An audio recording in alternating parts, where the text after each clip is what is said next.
Saudara-saudara, mari kita kembali membaca kitab suci dari Yohanes pasal 1. Kita membaca bersama Injil Yohanes pasal 1 dan ayat 24. Dan di antara orang-orang yang diutus itu ada beberapa orang Farisi. Mereka bertanya kepada dia, katanya, "Mengapa engkau membaptis? Jikalau engkau bukan Mesias, bukan Elia, dan bukan Nabi yang akan datang." Yohanes menjawab mereka, katanya, "Aku membaptis dengan air. Tetapi di tengah-tengah kamu berdiri dia yang tidak kamu kenal, yaitu dia yang datang kemudian daripadaku. Membuka tali kasurnya pun aku tidak layak." Hal ini terjadi di Betania yang di seberang sungai Yordan, di mana Yohanes membaptis. Pada esok harinya Yohanes melihat Yesus datang kepadanya dan ia berkata, "Lihatlah anak domba Allah yang menghapus dosa dunia. Dialah yang ku maksud ketika ku katakan, kemudian daripadaku akan datang seorang yang telah mendahului aku, sebab dia telah ada sebelum aku. Dan aku sendiri pun mula-mula tidak mengenal dia. Tetapi untuk itulah aku datang dan membaptiskan dengan air, supaya ia dinyatakan kepada Israel." Dan Yohanes memberi kesaksian, katanya, "Aku telah melihat Roh turun dari langit seperti merpati, dan ia tinggal di atas dia." Semua membaca. "Dan aku pun tidak mengenal dia. Tetapi dia yang mengutus aku untuk membaptis dengan air telah berfirman kepadaku, jikalau engkau melihat Roh itu turun ke atas seorang dan tinggal di atasnya, dialah itu yang akan membaptis dengan Roh Kudus. Dan aku telah melihatnya dan memberi kesaksian. Ia inilah anak Allah." Kita membaca kitab suci sampai di sini. Mari kita berdoa. Tuhan berkati jam selanjutnya sebagaimana Tuhan sudah memberkati jam sebelumnya. Beri kepada kami pengertian menurut pencerahan Roh-Mu yang kudus kepada firman yang sudah Tuhan wahyukan dan turunkan kepada kami dari rasul-rasul. Iman kami perlu dikuatkan, hati kami perlu diberikan pencerahan. Kami berdoa kiranya Engkau bekerja di dalam kebaktian ini. Pakailah hamba-Mu dan urapi dia dengan Roh-Mu yang kudus. Dalam nama Yesus Kristus, penebus dan juru selamat kami yang hidup, kami berdoa. Amin. Saudara-saudara, kita telah membicarakan orang-orang yang diutus dari para kubu akademik di Yerusalem, pergi untuk menghakimi dan pergi mencari pengetahuan, siapakah engkau? Engkau Mesias kah? Bukan. Engkau Elias kah? Bukan. Engkau Nabi yang dinubuatkan oleh Musa? Bukan. Nah, Yohanes Pembaptis seorang jujur. Dia memberikan kesaksian dengan jiwa yang benar. Dia memberikan kesaksian dengan sikap kejujuran.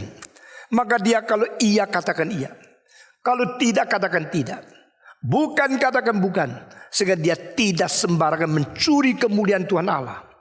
Saudara-saudara, itulah sebab mereka setelah menjawab jawaban bukan,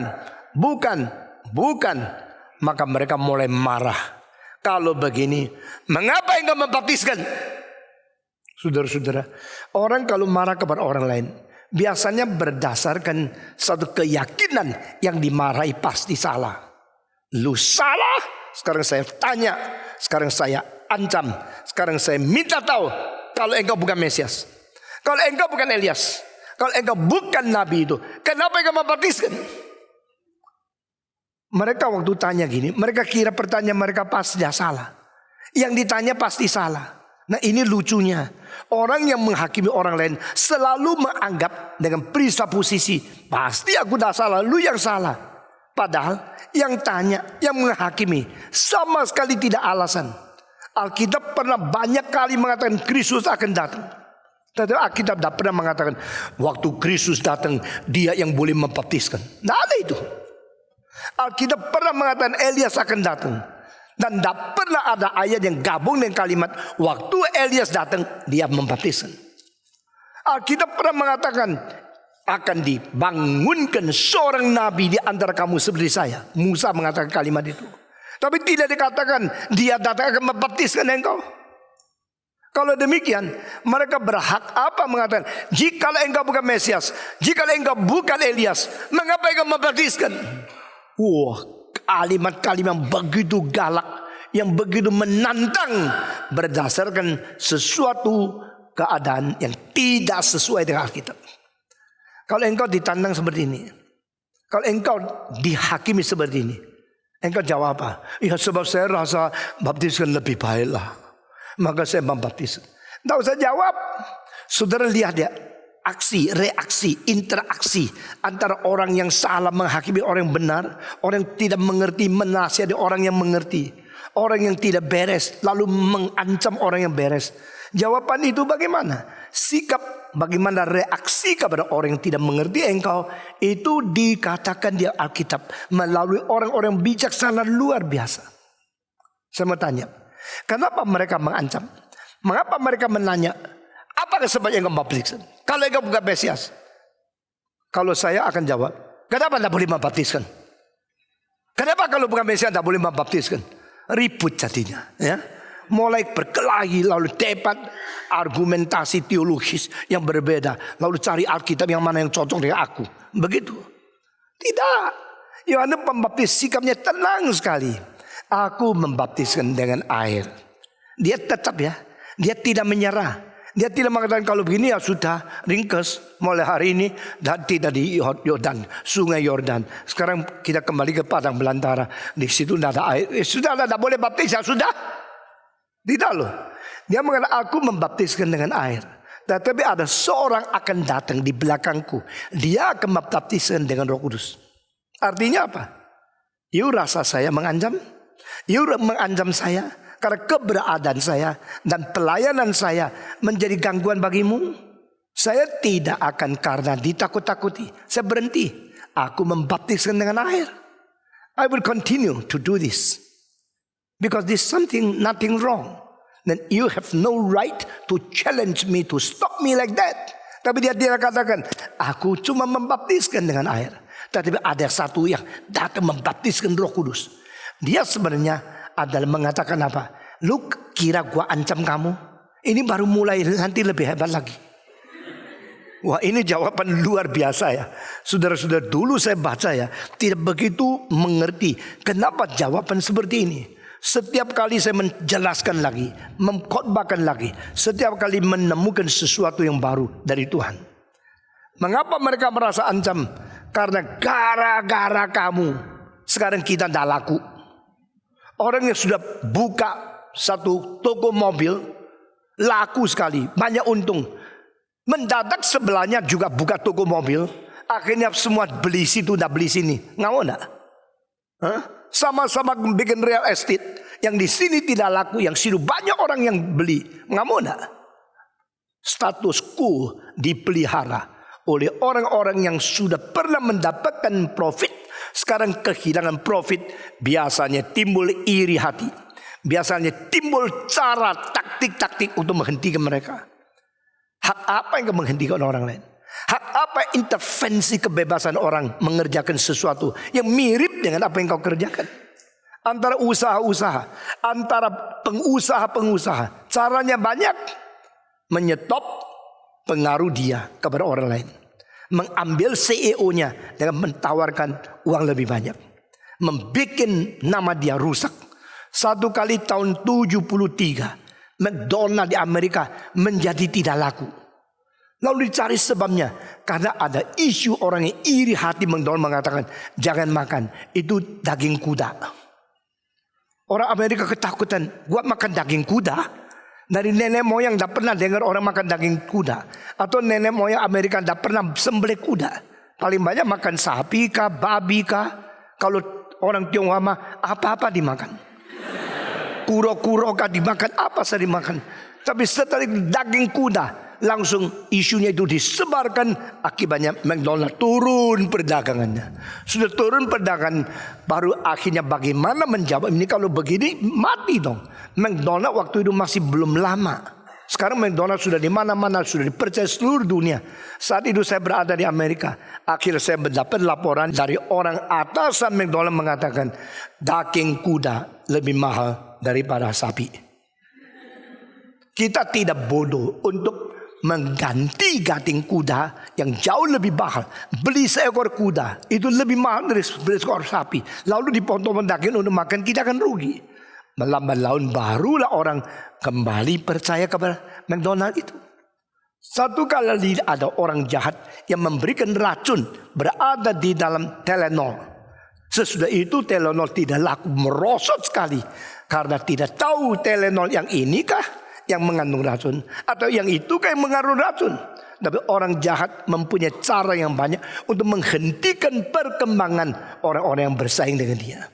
Sekarang orang Farisi menjadi sesuatu keadaan yang panik luar biasa. Orang-orang datang ke Yerusalem, mestinya mengunjungi bait Allah.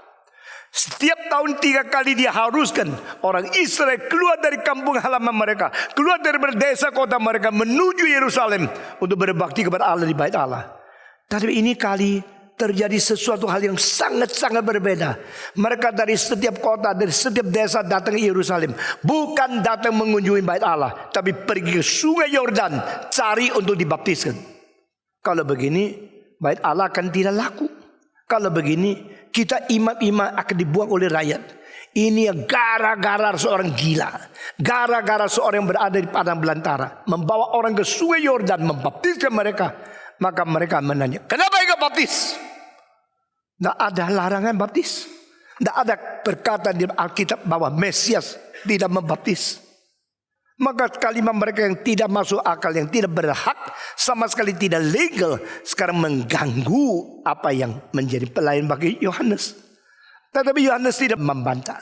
Yohanes tidak menjawab apa-apa. Dia mengatakan, aku membaptis dengan air. Kini aja lu sudah takut. Nanti ada satu lagi membaptis dengan Roh Kudus, kapok lu. Dia seolah-olah mengancam kembali. Dan dia mempertahankan pelayanan dia yang tidak mau diganggu. Mengapa engkau membaptiskan? Gara-gara lu baptis, ratusan ribu orang datang kepadamu. Bait Allah tidak laku, menjadi dingin, menjadi sepi.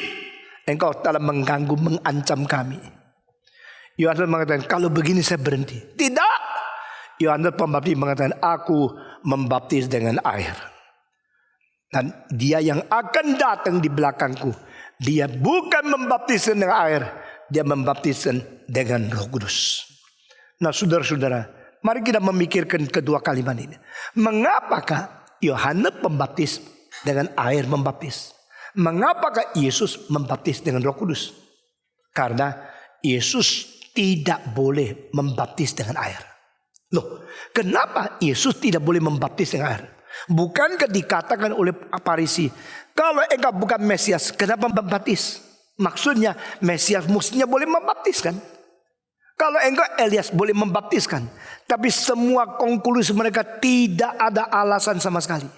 Sekarang Yohanes Pembaptis membedakan, yang boleh membaptis dengan air itu saya. Yang membaptiskan Roh Kudus itu Kristus. Saya tarafnya lain. Saya bukan Kristus. Saya bukan Mesias, bukan Elias, bukan Nabi yang dinubuat oleh Musa. Saya hanya seorang suara yang berteriak di padang belantara saja. Aku adalah seorang yang berteriak di padang belantara, yang dinubuatkan di dalam Yesaya pasal 40. Engkau tidak baca kitab suci kah? Engkau tidak mengerti nubuat ayat itu kah? Itulah saya. Saya bukan Yesus. Saya bukan Mesias. I'm only a preparation. I'm only keep the symbolic ministry. He's the real one. He's the only reality in the kingdom of God. Saya hanya membaptiskan dengan air. Saudara-saudara, itu sebab engkau membaca seluruh kitab suci konsisten. Tidak pernah engkau melihat Yesus membaptis orang dengan air. Sekarang saya tanya, kenapa Yesus tidak boleh membaptis dengan air? Jikalau Yesus membaptis dengan air, dia bukan juru selamat yang sejati. Karena yang disebut pembaptisan yang asli artinya ada pembersihan, penyucian. Tetapi air tidak bisa membersihkan manusia. Air tidak bisa menyucikan dosa manusia. Air tidak bisa mengkuduskan jiwa manusia. Air hanya membersihkan materi. Saudara-saudara rambut kotor, cuci dengan air. Saudara pakaian kotor, cuci dengan air. Saudara badan kotor, cuci dengan air. Saudara hati kotor, cuci dengan air. Keluarkan hati, kasih sabun. Sikat-sikat. Tidak bisa kan? Air tidak pernah bisa membersihkan hatimu, rohanimu, pikiranmu, jiwamu. Itu sebab Yesus tidak membaptis dengan air. Yohanes selalu disebut sebagai Yohanes Pembaptis. Sebenarnya melalui Yohanes baru kita tahu Yesuslah pembaptis. I am the baptizer. I baptize you people with water. But the one who will come after me, he will baptize people with Holy Spirit. Yesuslah yang pembaptis asli. Saya hanya pembaptis memakai air. Dia adalah membaptis memakai Roh Kudus. Jadi Yesus itu ada pembaptis. Dan dia membaptis dengan memakai Roh Kudus, bukan memakai air. Itu sebab di seluruh kitab suci tidak pernah tulis Yesus membaptis orang dengan air. Tetapi mengatakan murid-murid Yesus menerima lebih banyak murid daripada Yohanes, karena mereka juga membaptis dengan air. Jadi Yohanes Pembaptis adalah orang pertama di Perjanjian Baru yang membaptis manusia dengan air. Sesudah murid-murid Yesus yang akhirnya menjadi murid-murid Yesus, mereka juga menerima murid dengan membaptiskan mereka pakai air. Tetapi Yesus tidak. Di sini Yohanes Pembaptis mengatakan, aku membaptiskan engkau dengan air. Tetapi seorang di belakangan aku dia datang. Dia akan membaptiskan dengan Roh Kudus. Saudara-saudara, baptisan berarti bukan sebagai upacara saja. Baptisan berarti bertujuan untuk dibersihkan. Mengapa Yohanes yang berteriak, bertobatlah kamu, karena kerajaan Allah sudah dekat. Dia memberi baptisan. Karena dia bukan saja mau mempersiapkan hati manusia untuk menerima kedatangan Yesus Kristus. Dia juga minta mereka tinggalkan dosa, bersihkan dirimu supaya layak Yesus datang ke dalam hatimu. You should repent. Engkau harus menyatakan buah pertobatanmu setimbang dengan hati pertobatan. Di dalam hatimu ada satu pertobatan, di dalam batin, di luar engkau harus mempunyai kelakuan untuk membuktikan itu benar. Di dalam hati engkau betul-betul mau bersih, di luar engkau harus meninggalkan dosamu. Engkau yang di dalam jiwa mau Tuhan membersihkan engkau, tetapi di dalam kelakuan engkau tidak meninggalkan semua kejahatan. Itu palsu. Yohanes berkata, bertobatlah kamu, karena kerajaan Allah sudah dekat. Jika engkau mau dibaptiskan, engkau mau dibersihkan, engkau harus sungguh-sungguh bersiap untuk bertobat. Engkau bertobat, maka hati sudah bersih. Tuhan Yesus datang. Itulah persiapan jalan. Aku adalah suara di padang belantara yang mempersiapkan jalan bagi raja yang akan datang.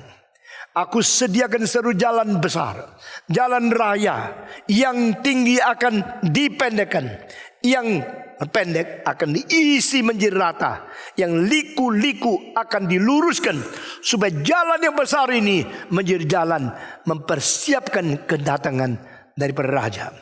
Saudara-saudara, di Paris ada Arc of Triumph. Di juga kota Roma ada Arc of Triumph 3. Satu untuk Titus, satu untuk Konstantinus, satu lagi untuk Septimus. Saudara-saudara, kaisar-kaisar pada waktu mereka sudah perang, mereka menang, maka diingatkan jasa mereka. Didirikan satu pintu kemuliaan, pintu kemenangan. Dan waktu mereka masuk ke dalam gerbang pintu kemuliaan itu, dinyatakan ribuan orang mengelilingi mereka di pinggir jalan menyambut mereka datang. Semua istana di depannya dibikin jalan yang besar. Dan jalan-jalan kadang-kadang menusuk kepada pintu gerbang istana. Sewaktu raja pulang, siap jalan yang besar untuk dia menuju ke dalam istana. Di Indonesia yang paling jelas adalah kota Solo. Kota Solo mempunyai keraton, dan di depan keraton itu ada jalan yang namanya Slamet Riyadi. Dan itu jalan yang begitu besar, begitu lurus untuk menyambut raja yang menang pulang ke dalam istananya. Demikian makna daripada Yohanes Pembaptis yang berteriak, "Bertobatlah kamu, karena kerajaan Allah sudah dekat." Itu bersiap hati manusia, membersihkan diri, bertobat, tinggalkan dosa, dikuduskan, lalu baru boleh menerima Tuhan masuk ke dalam hatimu. Tuhan datang ke dunia ini adalah mendirikan perjanjian yang baru. Perjanjian lama akan berhenti, perjanjian baru akan mulai. Yesus akan menjadi raja di dalam kerajaannya, dan engkau siapkan hatimu dengan jalan yang lurus untuk menanti dan menyambut dia datang kepadamu. Saudara-saudara, Yohanes betul-betul mengerti kenapa dia melakukan hal ini. Yohanes betul-betul mengetahui ini mandat Tuhan. Maka orang yang mengatakan, "Aku tidak senang, mengapa engkau membaptiskan?" dengan satu ancaman, dengan sesuatu penghakiman, mereka sendiri tidak legal, mereka sendiri tidak mengetahui apa logikanya melarang Yohanes Pembaptis. Because John the Baptist is doing the will of God according to the one who called him, the one who used him, the one who anointed him to do the preparation for the coming of Jesus Christ. Dan dia mengatakan, "Saya hanya pakai air, tapi dia akan memakai Roh Kudus." Saudara, sekarang kita akan membicarakan tentang apakah baptisan Roh Kudus dan mengapa Yesus yang membaptiskan dengan Roh Kudus. Aku membaptiskan dengan air, tapi dia akan membaptiskan dengan Roh Kudus. Istilah baptisan itu artinya cuma satu, membersihkan. Istilah mencuci artinya cuma satu, membersihkan. Kita mencuci sesuatu karena kita mau membersihkan. Membersihkan itu arti sesungguhnya, makna dan tujuan terakhir untuk kita mencuci, yaitu membersihkan.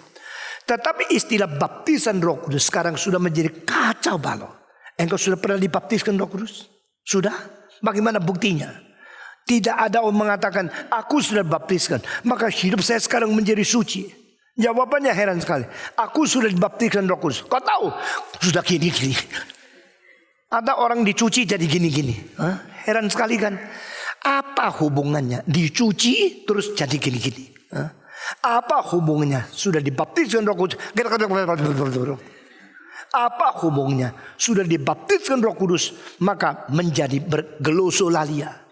Kenapa doktrin Kristen menjadi begitu kacau? Karena paling dasar itu sudah dilupakan. Tuhan membersihkan kita, jadikan kita yang tadinya orang berdosa menjadi status orang suci.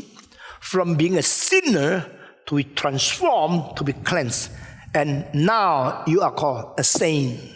Disucikan, dibersihkan, diampuni dosa, dan engkau diberikan kekudusan, disucikan menjadi orang suci. Paulus menulis surat kepada orang di Korintus, berkata, "Aku tulis surat ini kepada orang-orang kudus yang ada di Korintus." Maksudnya apa? You have been cleansed. You have been sanctified. You have been cleansed with the blood of Jesus Christ. You are now holy people. You are now saints. Di dalam Katolik, saint itu tidak boleh dipakai untuk orang Kristen biasa. Hanya dipakai kepada orang-orang yang sudah dikanonisasikan. Kanonisasi dilakukan bukan pada waktu dia hidup. Kanonisasi dilakukan kadang-kadang setelah 500 tahun. Sudah melihat ada orang sanctus, sanctus, sanctus, sanctus. Orang suci, orang suci, orang suci dari Katolik. Misalnya Joan of Arc, seorang pahlawan perempuan yang memenangkan banyak peperangan di Perancis. Pada saat abad pertengahan, dia akhirnya dituduh dia adalah seorang yang ilmu sihir. Pura-pura pakai nama Yesus. Akhirnya dia dibelenggu, dia ditelanjangi, dan dijatuhkan hukuman oleh gereja pada waktu itu. Terakhir dia dibakar sampai mati. Saudara tahu kan cerita Joan of Arc? Tetapi setelah dia mati ratusan tahun, gereja Katolik mengulangi, mengkaji kembali, lalu memikirkan apa yang dikerjakan. Akhirnya mereka mengatakan, tidak, dia bukan bidat. Dia bukan ilmu sihir. Dia dipimpin oleh Roh Kudus. Dan dia seorang yang sungguh-sungguh dapat wahyu dari Tuhan Allah. Mereka akhirnya mengkanonisasikan menjadi orang suci. Itu terjadi ratus tahun sesudahnya. Saudara Katolik kadang-kadang mereka itu setelah beratus-ratus tahun mengkaji kembali, mengulangi kembali. Lalu mereka merubah situasi. Orang yang tadi difitnah sebagai orang bidat. Yang difitnah sebagai ilmu sihir. Difitnah sebagai alat setan. Akhirnya dikuduskan. Kanonisasi itu mengakibatkan orang yang sudah dikanonisasikan boleh disebut sanctus. Maria sanctus, Teresa sanctus, Bartolomeo sanctus, Petrus sanctus. Lalu orang biasa, tidak bisa. Orang biasa ya orang Kristen biasa, bukan sanctus. Tetapi Alkitab Paulus tulis surat kepada orang Kristen di Korintus mengatakan, aku menulis kepada kamu sanctus di dalam kota Korintus. You are the saints of God. You are the holy people of our God in that city. Pada waktu Paulus menulis dan menyebut orang Kristen di Korintus sebagai sanctus, orang-orang Kristen yang berada di Korintus sebenarnya hidupnya tidak terlalu suci. Kalau kita melihat pasal 5, ada seorang Kristen di Korintus yang bermain seks dengan ibu tirinya. Jadi ini sangat najis, sangat keji. Sehingga Paulus mengatakan orang seperti ini, serahkan dia kepada setan supaya tubuhnya diremukkan dan jiwanya boleh diselamatkan pada hari Yesus Kristus datang kembali. Orang-orang Korintus tidak terlalu suci hidupnya. Orang Korintus merebutkan makanan. Di dalam kebaktian mereka sediakan satu hidangan kasih untuk menolong orang miskin. Jadi orang Kristen berbakti, sudah habis berbakti, jam makan, disediakan makanan untuk orang-orang miskin. Tetapi karena masanya enak, orang yang dah miskin juga ikut ambil. Akhirnya rebutan makanan sampai dah cukup. Paulus marah sekali. Engkau yang tidak cinta kasih, engkau merebut makanan seperti ini. Hidup engkau tidak beres, tidak seperti orang Kristen. Nah, orang-orang di Korintus yang sudah Kristen, ada yang berzina, ada yang merebutkan makanan, ada orang yang kurang cinta kasih. Tapi secara kolektif Paulus tetap menyebut mereka orang suci Tuhan. Di dalam Katolik sanctus harus dikanonisasikan. Di dalam Alkitab setiap orang yang ditebus oleh Tuhan adalah mempunyai status orang suci. Status orang suci tidak berarti kehidupan sehari-hari sudah mencapai kesucian. Itu sebab kita terus menerus mengkoreksi diri supaya hidup kita yang kurang suci harus belajar membersihkan diri sesuai dengan kedudukan suci yang sudah diberikan oleh Tuhan. Nah, ini perbedaan konsep mengenai sanctus. Dan kenapa disucikan? Karena Tuhan itu suci. Dia segala sesuatu kita harus suci. I am the one who call you to be my saints. I am the Holy One. That is the reason in everything you do, you must be holy. Aku Tuhan yang memanggil engkau. Aku Tuhan yang kudus. Itu sebab dia segala sesuatu yang kau lakukan, engkau harus menjadi suci. Paulus berkata di 2 Korintus pasal 7 ayat pertama, bersihkan dirimu daripada dosa-dosa batinnya dan dosa-dosa jasmania. Bersihkan dirimu daripada dosa tubuhmu dan dosa hatimu. Luar dalam suci sesuai dengan keselamatan yang sudah diberikan kepada engkau. Luar dalam suci memperkenalkan Tuhan Allah yang sudah mengirim Kristus mati di atas salib bagi engkau. Dengan hidup suci engkau menyatakan kita anak Tuhan. Dan hidup suci adalah kehendak Allah. Dan ini semua dilambangkan oleh baptisan. Yohanes Pembaptis berkata, aku datang membaptiskan engkau dengan air. Semua orang tahu pakai air suci supaya menjadi bersih. Tetapi dia akan datang membaptiskan engkau dengan apa? Roh Kudus. Roh Kudus akan membersihkan jiwamu menjadi kudus. Baptisan Roh Kudus. Sekarang salah mengerti dua hal yang besar. Baptisan Roh Kudus tidak berarti Roh Kudus yang membaptiskan kita. Jadi, you bisa terima baptisan Roh Kudus. Roh Kudus sudah membaptiskan engkau. Tidak ada Roh Kudus membaptiskan orang. Saudara-saudara, Yesus memakai Roh Kudus untuk membersihkan kita. Jadi waktu kita mengatakan the baptism of Holy Spirit, sebenarnya itu dikatakan tentang Roh yang membaptiskan, atau kita dibaptiskan Yesus dengan memakai Roh. Yang mana? Yang pertama, kedua. Yang kedua, Christ used Holy Spirit to sanctify you. Christ using the Holy Spirit to cleanse you. The second person of God using the third person of God to practice the sanctification in the chosen people.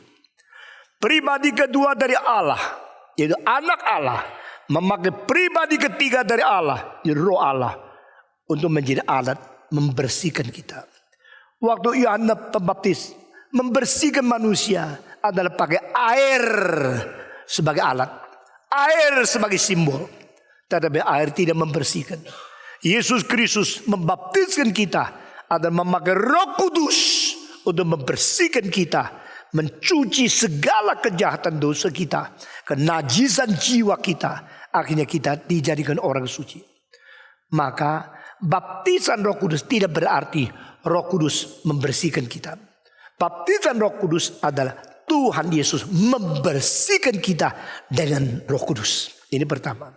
Kedua, baptisan Roh Kudus bukan berarti pengalaman yang sesuatu yang menakutkan, sesuatu supernatural atau sesuatu yang ajaib yang tidak umum. Akibatnya yang disebut engkau sudah dibaptiskan Roh Kudus. Buktinya apa?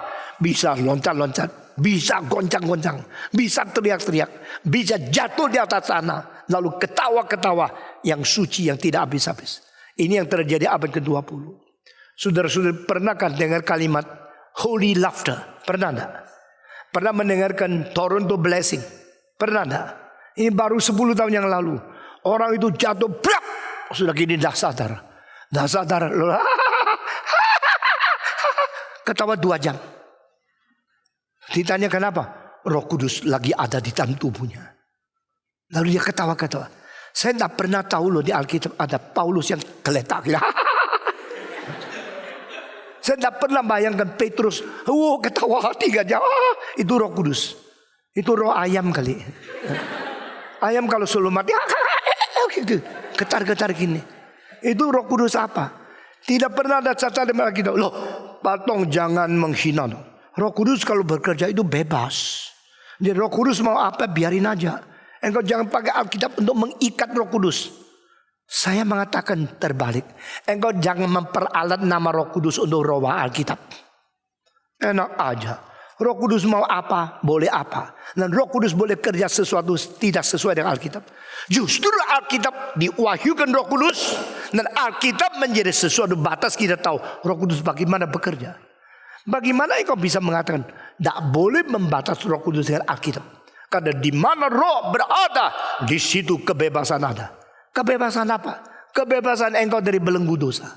Kebebasan engkau daripada ikatan setan. Kebebasan engkau dari kutukan Taurat.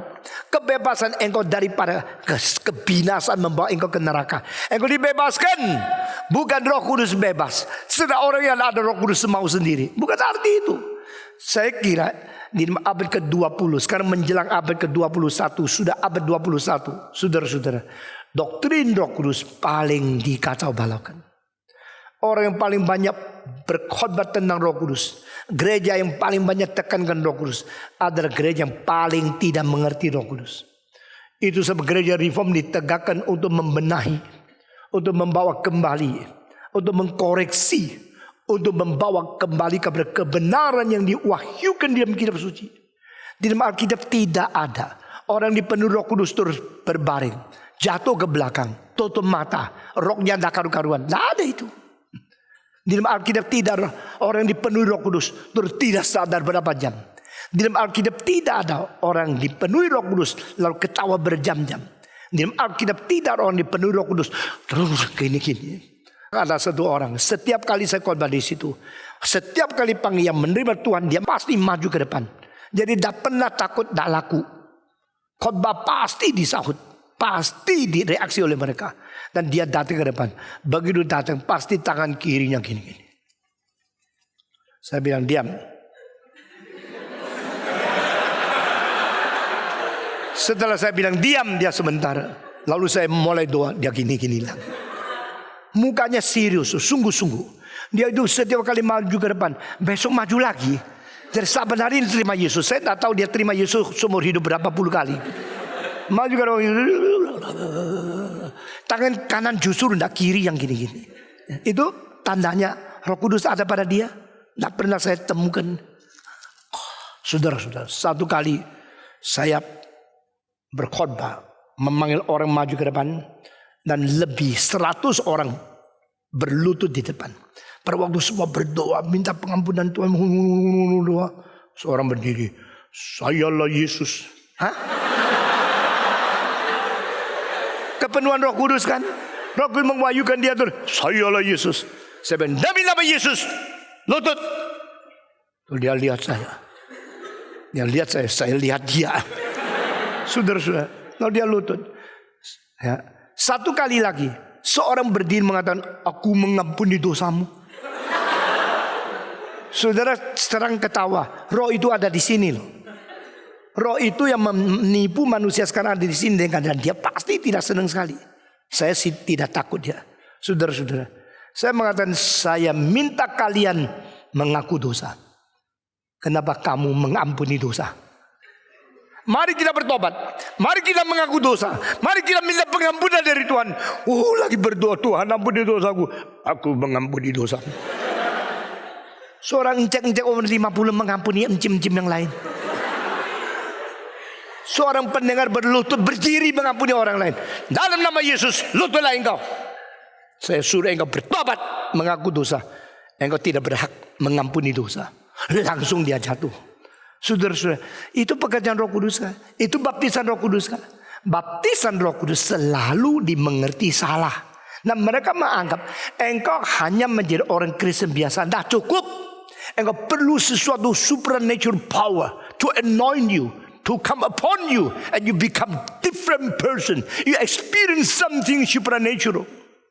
Orang-orang yang percaya kepada Roh Kudus semacam cara itu, mereka melompat daripada apa yang diajar di Alkitab, lalu diam imajinasi mereka. Mereka membayangkan sesuatu yang supernatural, yang super alam berada di diri mereka, lalu mereka berbeda dengan orang lain. Di New York pernah ada seorang yang mengumumkan ada 200 orang, I am the Holy Father. Dan bukan sedang ngomong begini, aku Bapa yang kudus, yang pernah aku kirim Yesus kepadamu, dan dia sudah mati bagimu. Aku Bapaknya. Lalu setelah dia berdoa, dia terapung-apung, kakinya naik daripada jubin, terus naik, dan kepala kena di atap, berhenti. Kalau dia betul Holy Father kan bisa tembus kan. Dia berhenti di situ. Mempunyai kekuatan besar. Oh, mereka itu begitu takut sama dia. Mereka begitu kagum sama dia. Dan mereka berlutut dan oh Holy Father, Holy Father, forgive our sins through your Son Jesus Christ. Itu ajaran sudah rusak sampai begini. Tapi mereka tidak sadar. Karena apa? Gerejamu kan tidak ada. Pendetamu kan tidak bisa. Ini heran kan. Kalau ini bukan Tuhan Allah, siapa? Kalau ini bukan Roh Kudus, siapa? Hanya karena tanda-tanda supernatural, iman manusia goncang. Setan bisa memakai cara-cara seperti begini untuk membuat iman orang Kristen kacau balau. Saudara-saudara, baptisan Roh Kudus itu apa? Baptisan Roh Kudus itu adalah pembersihan dari Tuhan Allah. Yang membersihkan siapa? Bukan Roh Kudus, Yesus Kristus. Sebagaimana Yohanes Pembaptis membaptis dengan air, Yesus Kristus membaptis dengan Roh Kudus. Dan setelah dibaptiskan, dibersihkan dengan Roh Kudus, akibatnya adalah orang itu hidup suci. Orang itu hidup suci, hidup membenci dosa, hidup lebih mirip dengan Yesus Kristus, hidup berperang dengan kejahatan, hidup sesuai dengan kitab suci. Kitab suci, Roh suci, baptisan yang mensucikan orang yang dibaptis menjadi orang suci. Ini sesuatu pengertian yang secara menyeluruh. The Holy Bible, the Holy Spirit, the Spirit of Truth, the Spirit of Cleansing, people, the Spirit who sanctified us and make us a saint. Orang suci dikerjakan oleh Tuhan Yesus dengan mengirim Roh Kudus, membersihkan kita. Itu namanya baptisan Roh Kudus. Herannya ya, kenapakah banyak gereja yang percaya baptisan Roh Kudus, akhirnya tidak kudus. Banyak bicara tentang Roh Kudus, banyak bicara tentang baptisan Roh Kudus, tapi hidupnya justru tidak karu-karuan. Saudara-saudara, ini adalah investasi iblis. Saudara-saudara, abad ke-20 abad investasi. Abad 20 abad banyak orang beli saham. Karena apa? Cara tidak kerja bisa menjadi kaya, beli saham. Ya kan? Engkau tanam 1 tahun, dapat 1 kilo padi, dijual uang hanya cukup beli 1 baterai.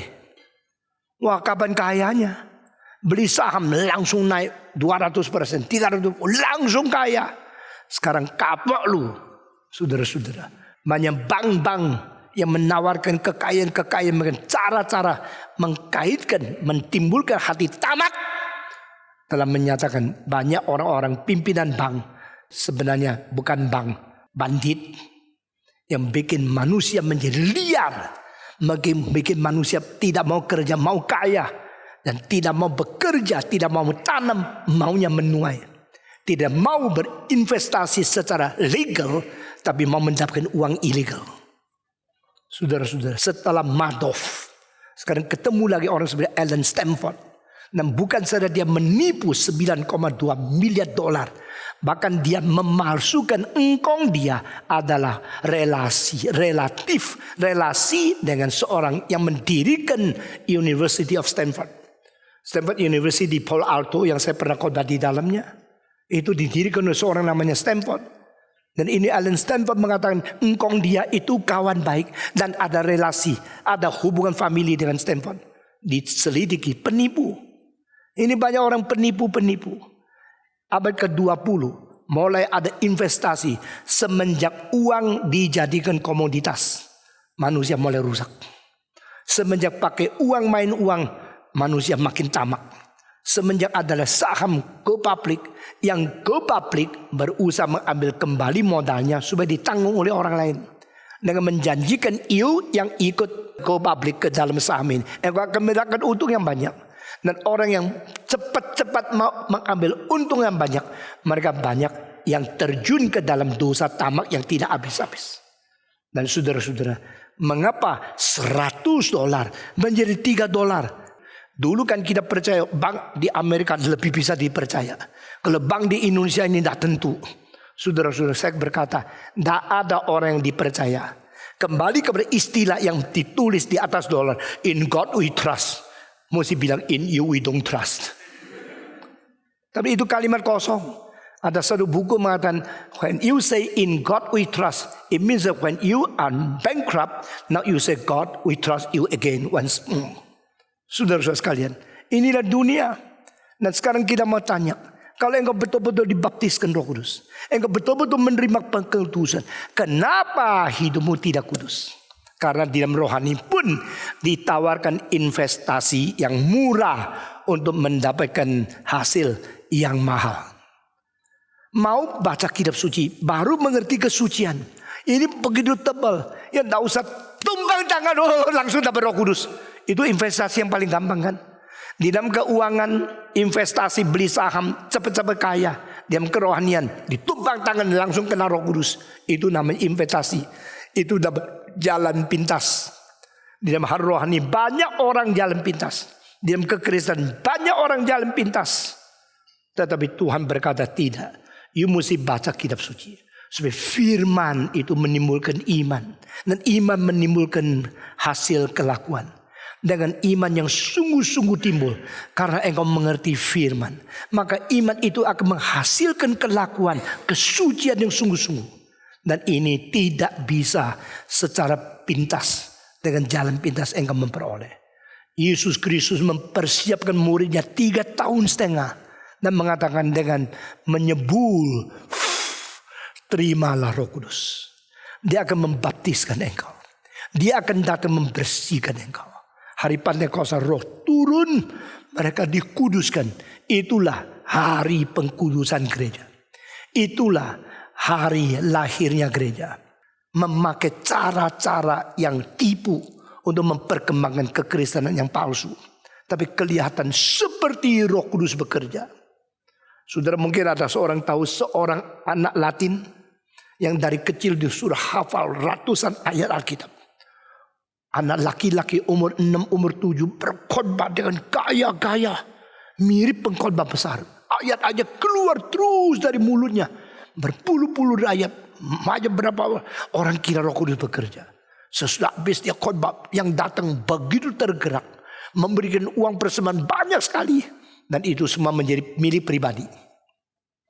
Lambat laun orang yang sudah besar-besar tetap mekanis.